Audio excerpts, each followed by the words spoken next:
1 பவுன் தங்கமும் பட்டு சேலையும் சொன்ன மாதிரியே கொடுப்போம். 6 சிலிண்டர்கள் தாய்மார்களுக்கு கட்டணம் இல்லாம அன்னபூர்ணி சூப்பர் 6 திட்டம் சொன்ன மாதிரியே நிறைவேற்றுவோம். கல்யாணம் ஆகி போற நம்ம தங்கைகளுக்கு 60 வயசு வரைக்கும் இருக்கிற குடும்ப தலைவிகளுக்கு மாதந்தோறும் 2500 சொன்ன மாதிரியே கொடுப்போம்.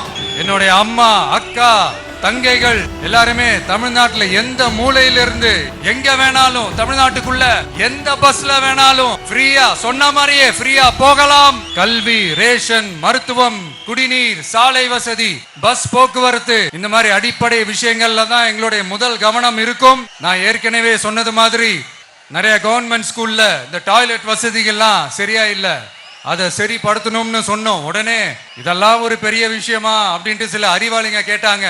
அந்த அடிப்படை வசதிகள் இல்லாததுனாலதான் ஒரு 12th ஸ்டாண்டர்ட் படிக்கிற பொண்ணு ஒரு அவசரத்துக்கு ஒரு காட்டு பக்கம் ஒதுங்கினாங்க. என்னாச்சு?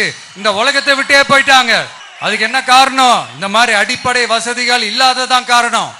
அதனால என்னுடைய தாய்மார்களே, உங்களுக்கு பாதுகாப்பு இல்லாத இந்த அடிப்படை வசதிகள் கூட செஞ்சு கொடுக்காத இந்த தீய சக்தி திமுக அரசை என்ன பண்ணலாம்? தூக்கி வீசி எறிவோமா? எதுக்கு இப்ப அங்க இங்க சுத்திக்கிட்டு நம்ம ஊருக்கே வருவோம், நம்ம திருச்சிக்கே வருவோம். இங்க ஒரு மந்திரி இருக்கிறாரு, நகராட்சி துறையில வேலை வாங்கி தரதா சொல்லி கோடிக்கணக்கான பணத்தை லஞ்சமா வாங்கிக்கிட்டு தகுதியானவங்களுக்கு எல்லாம் வேலை வாய்ப்பு கிடைக்காத அளவுக்கு பண்ணிருக்கிறாரு. இதெல்லாம் எவ்வளவு பெரிய ஒரு ஏமாத்து வேலை. அதனால நம்ம தம்பி தங்கைகளே, உங்களுக்கு இந்த வேலை வாய்ப்பை பறிச்ச இந்த ஸ்டாலின் சார் சர்க்காரை என்ன பண்ணலாம்? தூக்கி வீசி எறிவோமா?